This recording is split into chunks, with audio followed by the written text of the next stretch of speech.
तो देखना बेटा, आज जो क्लास है वो हमारी चलेगी यूनिट 2 अलजेब्रा। हम पढ़ेंगे क्लास 7th मैथ चैप्टर 6 है। यहाँ पे ये एक्स्ट्रा बुक है, एनसीईआरटी नहीं है, तो उसमें मत ढूंढना। चैप्टर 6 अलजेब्रिक एक्सप्रेशंस हमारे चैप्टर का नाम है। What are algebraic expressions? Algebraic expressions represent mathematical ideas and operations in a short way using symbol and variable. जो मैथमेटिकल आइडिया या मैथमेटिकल स्टेटमेंट होती हैं, उन्हें शॉर्ट तरीके से, छोटे तरीके से सिंबल और वेरिएबल फॉर्म में इनको यूज करते हुए एक्सप्रेस करना ही अलजेब्रिक एक्सप्रेशन है। मैथमेटिकल एक्सप्रेशन बनते कैसे हैं? जो कॉन्स्टेंट्स होते हैं जैसे नंबर 1 2 3 4, वेरिएबल्स होते हैं एक्स वाई जेड इस तरह से, एंड ऑपरेशन के जो सिंबल्स होते हैं प्लस माइनस मल्टीप्लाई डिवाइड वाले, ये सब सारे कंबाइन होते हैं किसी मैथमेटिकल एक्सप्रेशंस के लिए। नाउ क्वेश्चन आपके सामने क्या आता है कि कांस्टेंट और वेरिएबल कहते किसे, कांस्टेंट किसे कहेंगे और वेरिएबल। कांस्टेंट एक ऐसा सिंबल अलजेब्रा के अंदर जिसकी अपनी वैल्यू फिक्स है। कांस्टेंट मतलब फिक्स, जो चेंज नहीं होगी। whose value does not change is called the constant. For example 8 -7 0 6 7/8, ये इस तरह के नंबर्स हैं, हम इन्हें कांस्टेंट कहेंगे। ठीक है।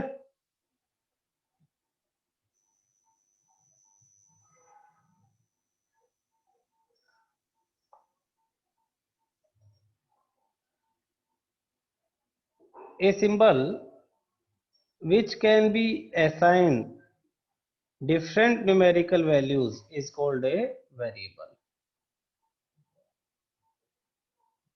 एक ऐसा symbol which can be assigned different numerical value, उसको हम क्या कहेंगे? वेरिएबल कहेंगे। अगर हम डायरेक्ट चीजों पे आए तो वेरिएबल जिसकी न्यूमेरिकल वैल्यू फिक्स नहीं उसे वेरिएबल कहेंगे। A B C X Y Z. तो अगर 2x लिखा है तो इसमें क्या है, एक कांस्टेंट और एक वेरिएबल है। तो कांस्टेंट और वेरिएबल दोनों है, इनमें भी सिंबल भी है माइनस का, यहाँ डिवाइड का सिंबल है। तो इस तरह से जो लिखते हैं इन्हें अलजेब्रिक एक्सप्रेशन कहेंगे। 2a² - 3ab + b²। इसमें ए स्क्वायर का मतलब है ए इंटू ए, और B square means B into B, हम पहले ही पता हमें। ए की power 5 means A 5 time multiply होगा, B power 3 B 3 time multiply होगा। कंसिडरिंग एक्सप्रेशन 5x + 7y, इसका क्या मीनिंग है? We can say that it may be obtained as under x को 5 से मल्टीप्लाई करें, y को 7 से, और दोनों को फिर ऐड कर दें। तो 5x और 7y इन दोनों को हम टर्म कहेंगे, टर्म्स। एल्जेब्रिक एक्सप्रेशन हो जाएगा 5x + 7y। टर्म एक हमने नया सिंबल यूज किया, टर्म एक नया शब्द यूज किया। टर्म क्या है? कोई arithmetic number, letter, group of letter या group of compost of arithmetic number letter which are joined by multiplication और डिवीजन। मल्टीप्लीकेशन, मल्टीप्लाई और डिवाइड से जो चीजें ज्वाइन हो, जैसे दोनों मल्टीप्लाई से, कितने भी नंबर हो, कितने भी वेरिएबल कांस्टेंट हो, तो वो एक ही टर्म कहलाएंगी। लेकिन अगर उनके बीच में कहीं भी प्लस या माइनस का साइन आ जाएगा तो फिर वो अलग अलग टर्म हो जाएंगी, ये ध्यान रखना। जैसे कि 7 एक टर्म है, कोमा टी भी एक अलग टर्म है, ए भी अलग है, 5x² ये पूरी एक अलग टर्म है। अब अगर ये लिखा है तो इसमें कितनी टर्म है? 1 2 और 3 टर्म है। कौन कौन सी? 3x² एक है, इसके बाद -4xy अलग टर्म है, और 7y² अलग टर्म। हर एक टर्म जो है कुछ वेरिएबल या कांस्टेंट से मिलके बनी है, उन्हें फैक्टर कहेंगे। जैसे कि 3x² किससे मिलके बनी है? 3 × x × x, तो ये इसके फैक्टर हो जाएंगे। -4xy किससे मिलके बनी है? -4x × x × y, तो ये इसके फैक्टर हो जाएंगे। तो टर्म को फर्दर हम बांटते हैं तो फैक्टर्स में बढ़ जाता है।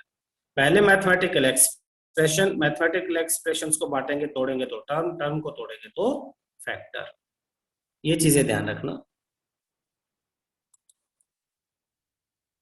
अब देखो एक्सप्रेशन 3x² - 4xy + 7y², ये मैथमेटिकल एक्सप्रेशन है, इसे ब्रेक किया, माइनस और प्लस साइन से इधर अलग, 3x² ये एक टर्म है, -4xy दूसरी टर्म है और 7y² तीसरी टर्म है। तो एक एक्सप्रेशन में यहाँ पे 3 टर्म है। इन टर्म को अलग अलग कर दिया, 3 एक x और एक x, x² है तो 2 बार x, -4xy -4x और y, 7y² 7y and y, 7y and last में भी ये क्या आपके पास y है। तो ये आपके फैक्टर्स हैं। इसी तरह से एक्सप्रेशन अगर 8ab -4 है तो इसमें 2 टर्म है, 8ab अलग है और -4 अलग। 8ab के फैक्टर्स 8a एंड b, -4 के फैक्टर सिर्फ -4। तो ऐसे क्वेश्चंस आपके पेपर में आएंगे, आपको एक्सप्रेशन देंगे, उनमें से टर्म्स और फैक्टर्स को आपको सेपरेट करना है। कोफिशिएंट किसे कहते हैं, अगला टॉपिक है हमारा। जैसे कोई टर्म है 45a²b, तो इसमें न्यूमेरिकल कोफिशिएंट है 45। जो नंबर्स हैं उसे न्यूमेरिकल कोफिशिएंट कहते हैं, और उसके अलावा उन्हें लेटरल, जो लेटर से मिलके बने उन्हें लेटरल कोफिशिएंट्स कहेंगे। The letter factor variable of a product is lateral coefficient. 4x है, इसमें लेटरल कोफिशिएंट सिर्फ x है। -7xy न्यूमेरिकल कोफिशिएंट -7 और लेटरल कोफिशिएंट xy। तो ध्यान रखना बेटा। लाइक टर्म्स किसे कहेंगे, बहुत इंपॉर्टेंट है, हर क्लास में बड़े हो जाओगे, ये हमेशा काम आएगा। लाइक टर्म्स किसे कहते हैं, लाइक टर्म्स, लाइक मतलब एक जैसी टर्म्स। तो किन टर्म्स को तुम कहोगे कि भाई ये वाली एक जैसी है और ये वाली एक जैसी नहीं है। तो इसके लिए the term which have same literal factor, जिनके लिटरल फैक्टर सेम हो उन्हें लाइक टर्म्स कहेंगे। कैसे, 5a इसमें लिटरल फैक्टर a है, 3a 7a तीनों में लिटरल फैक्टर a है। न्यूमेरिकल कोफिशिएंट्स बिल्कुल अलग, बेशक अलग हो सकते हैं, न्यूमेरिकल के कोफिशिएंट डिफरेंट हो सकते हैं, बट लिटरल फैक्टर कैसे होने चाहिए, सेम होने चाहिए। 2b² 3b², दोनों में लिटरल फैक्टर b², इसलिए दोनों लाइक टर्म्स हैं। 5mn 3mn, दोनों में लिटरल फैक्टर mn है, m और n लेटर से बने हुए, इसलिए दोनों भी कैसी टर्म है, आपकी लाइक टर्म्स है। अनलाइक टर्म किसे कहेंगे, जिसमें लिटरल फैक्टर्स जो है वो डिफरेंट हो, जिसमें लिटरल फैक्टर डिफरेंट हो उन्हें हम अनलाइक टर्म कहेंगे। अनलाइक, जैसे 5a और 2b, 5a का लिटरल फैक्टर a है और b 2b के अंदर है, और दोनों के लिटरल फैक्टर अलग है।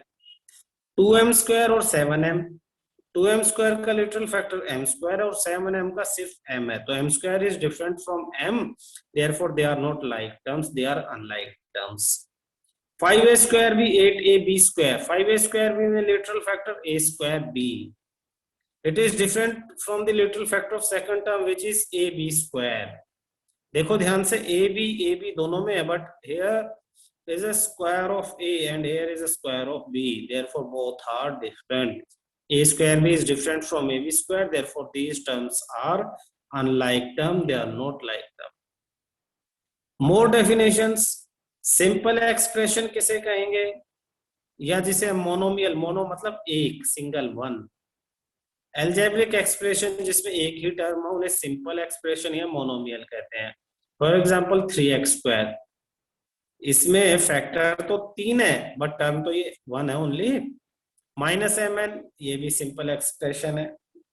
बाइनोमियल, बाई मतलब 2, algebraic expression having 2 factors 2b + 3, 2 term है यहाँ पे, 2 टर्म्स जिसमें होंगे उन्हें बाइनोमियल कहेंगे।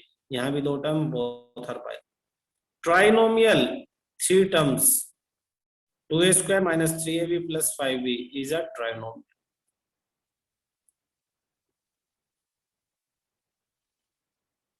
a compound expression और a polynomial। algebraic expression 2 or more term, ऐसी algebraic expression जिसमें 2 या उससे ज्यादा टर्म हो, यानी बाइनोमियल भी, ट्राइनोमियल भी, इससे ज्यादा भी हो सकती है, तो इन्हें हम कंपाउंड एक्सप्रेशन या पॉलिनोमियल कहेंगे। 2 term, 2x - 7, 3 3x² - xy + 4y², 4 5a - 2b + a² - 7c। तो 2 या 2 से ज्यादा टर्म होने वाला एल्जेब्रिक एक्सप्रेशन ही बाइनोमियल, पॉलिनोमियल और कंपाउंड एक्सप्रेशन कहलाता है। पॉलिनोमियल, पॉलिनोमियल किसे कहेंगे, पॉलिनोमियल की डेफिनेशन क्या है? एक ऐसी अलजेब्रिक एक्सप्रेशन, ये इस तरह से चलता रहे where a B c d are the constant, a B c d constant term है, x is a variable, x variable है।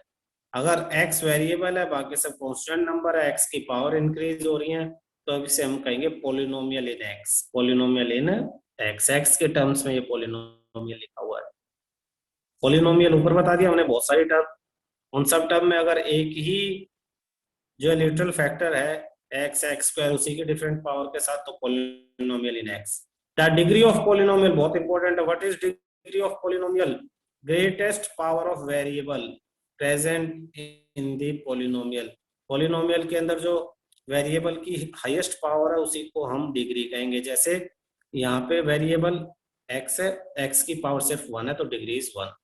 यहाँ पे x की पावर 1, यहाँ पे 2, तो x की highest power is 2, therefore degree 2।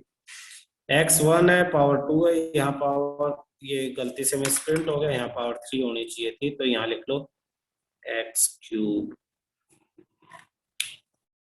और इसके बाद आपके पास आ गया x4, तो highest power is 4, therefore degree is 4। 6 एक कांस्टेंट नंबर है, इसको हम 6 इंटू एक्स की पावर 0 लिख सकते हैं। x to the power 0 means 1, हमने पीछे पढ़ा था कि पावर एक्सपोनेंट्स एंड पावर में अगर किसी भी नंबर के, वेरिएबल के या कांस्टेंट के पावर 0 होगा तो उसकी वैल्यू क्या होगी? 1 होगी। तो x टू द पावर 0 1 रहेगा, इस 1 इंटू 6 6, तो 6 को हम इस फॉर्म में लिख सकते हैं, x पावर क्या है? 0 है, तो डिग्री 0, मीन्स किसी कांस्टेंट नंबर की डिग्री हमेशा क्या होती है? 0 होती है। If a polynomial is in the 2 और मोर वेरिएबल, अगर पॉलिनोमियल में 2 या 2 से ज्यादा वेरिएबल, तो sum of the power of the variable in each term is taken and the greatest sum is called degree of polynomial. बहुत इंपॉर्टेंट है। जैसे यहाँ पे x और y आपके पास कितने हैं? 2 वेरिएबल है। यहाँ पे x पावर 2 है, यहाँ पे x की पावर 1, y की पावर 1 है, दोनों को प्लस कर दे तो यहाँ भी 2 हो जाएगा, y 2 है, यहाँ भी 2 हो जाएगा। तो तीनों टर्म से पावर 2 टू 2 है, तो पॉलिनोमियल की डिग्री भी क्या हो जाएगी? 2। नेक्स्ट में देखो x स्क्वायर, यहाँ पे x की पावर 2, y पावर 2, दोनों को प्लस करेंगे तो इसमें सेकंड वाली टर्म की पावर 4 हो जाएगी। सेकंड वाली टर्म में 4 है हाईएस्ट पावर, यहाँ 3 और यहाँ 2 है, तो 2 4 3 2, 2 4 3 2, हर एक टर्म की हमने पावर लिख दी है। 1 वेरिएबल है तो उसी तरह से, और 2 है तो दोनों की पावर को ऐड करके, जैसे 2 और 2 4, 1 और 1 2 लिख दिया। हाईएस्ट कितनी है? इसमें 4 है, तो इसलिए degree of the polynomial is 4। Next है यहाँ पे, अगर x 4 अपॉन एक्स स्क्वायर है, मीन्स x पावर -2 है, ऊपर जाएंगे तो पावर में -2 हो जाएगी। अगर वेरिएबल की पावर नेगेटिव है या वेरिएबल डिनोमिनेटर में है, सोल्व करने का पावर नेगेटिव में आती है, तो उसे नोट है पॉलिनोमियल, वो पॉलिनोमियल नहीं। वेरिएबल कहाँ है? डिनोमिनेटर में, सोल्व करने के बाद।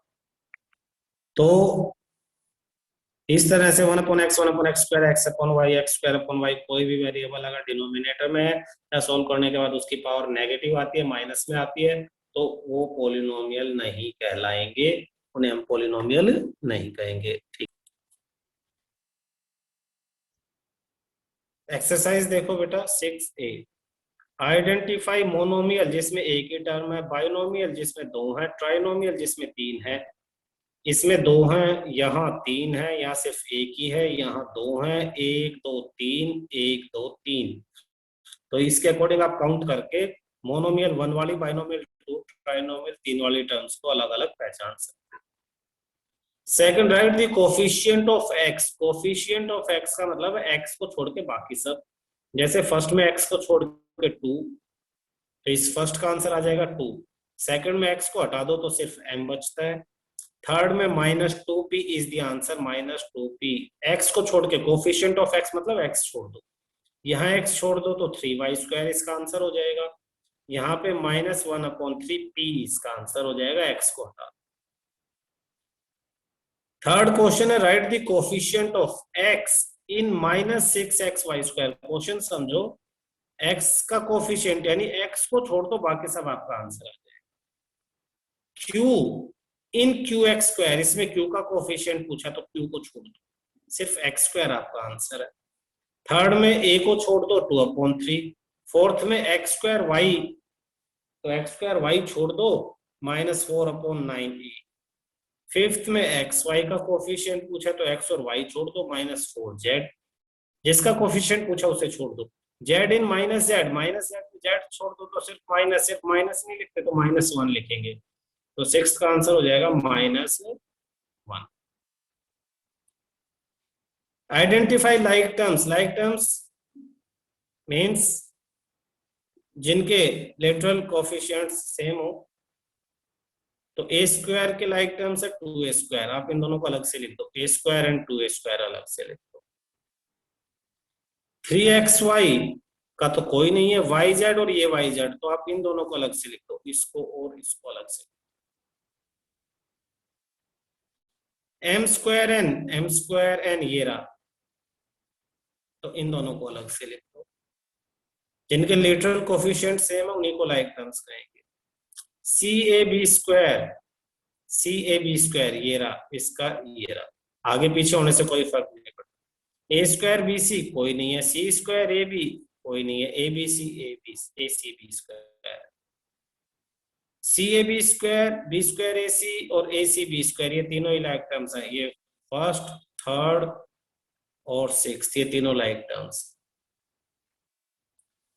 Identify the polynomial from given algebraic expression. कौन से पोलिनोमियल है? ये है क्योंकि इसमें पावर जो है वो प्लस में है। ये नहीं है क्योंकि इसमें x और x² डिनोमिनेटर में है। ये भी पोलिनोमियल है, ये पोलिनोमियल नहीं है क्योंकि x² डिनोमिनेटर में। हमने रूल पढ़ा था भी, डिनोमिनेटर में वेरिएबल नहीं होना चाहिए। सिक्स्थ क्वेश्चन में देखो डिग्री पूछी है, write down the degree of the following polynomial. Degree पूछी है तो हाईएस्ट पावर देखो यहाँ 2 और यहाँ 4, तो हाईएस्ट 4, तो डिग्री इज 4। यहाँ 2 है, यहाँ 3 और यहाँ 8 है, तो degree is 8। Highest power of the variable, अगर 2 वेरिएबल है तो दोनों की पावर ऐड कर देंगे, 2 + 3 5, 2 और 1 3। तो अब हाईएस्ट कौन है? इसके 4 कांस्टेंट की पावर डिग्री क्या होती है? 0। अब सबसे ज्यादा कौन है? 5, तो डिग्री, इस क्वेश्चन की डिग्री क्या है? 5। 2 और 4 6, 2 और 1 3 और यहाँ 0, तो हाईएस्ट क्या है? 6 है, तो इस क्वेश्चन में डिग्री क्या है? 6। फोर्थ कांस्टेंट है, फिफ्थ में 4 लिखा हुआ, 4 इज अ कांस्टेंट, तो डिग्री क्या हो जाएगी? 0। किसी कांस्टेंट की डिग्री 0। अभी हमने पीछे पढ़ा है 2 मिनट पहले। Multiple choice question MCQ। A binomial is an algebraic expression with binomial, by मतलब 2, जिसमें 2 टर्म हो, 2 डिग्री नहीं, 2 टर्म्स, तो B इसका आंसर हो जाएगा। कोफिशिएंट ऑफ x, इस पूरे में x का कोफिशिएंट, x छोड़ दो, -6/7 q² a², तो -6/7 q² a², D आंसर हो जाएगा। 9th question, which of the following is not a polynomial. तो यहाँ पे सब पॉजिटिव है, ठीक है, यहाँ भी सब पॉजिटिव है, ठीक है, यहाँ ये वेरिएबल जहां डिनोमिनेटर में आ जाए वो पॉलिनोमियल नहीं है, मींस C इसका answer, C। 10th, which of the following is a pair of like terms, like यानी जिसके coefficients, literal factors, literal coefficient same है, x y और y सेम नहीं है, a² b सेम नहीं है, p q q p आगे पीछे है लेकिन सेम है, तो इसका आंसर हो जाएगा C। x और y ये भी सेम नहीं। द डिग्री ऑफ पोलिनोमियल 10, अगर किसी पोलिनोमियल की डिग्री 10 है तो उसे क्या कहेंगे? Degree of A polynomial 10 is 1, 0, does not exist, cannot be determined। जैसे x डिग्री 10 है यानी x की पावर 10 है, तो या तो ये क्वेश्चन गलत है, अदरवाइज ये पॉसिबल है। x पावर 10 लिख देंगे तो डिग्री 10 हो जाएगी, तो उसे डिटरमाइन भी कर सकते हैं, वो एग्जिस्ट भी करती है, 1 और 0 से तो कोई मतलब है ही नहीं। Match the entry in column 1 with column B, तो इसे मैच करना है भाई, ये आपको खुद करना है, खुद करोगे ये questions. 13 higher order thinking skill, आप इसे खुद ट्राई करोगे, नहीं होगा तो फिर बाद में मैं कराऊंगा। 13 ओके।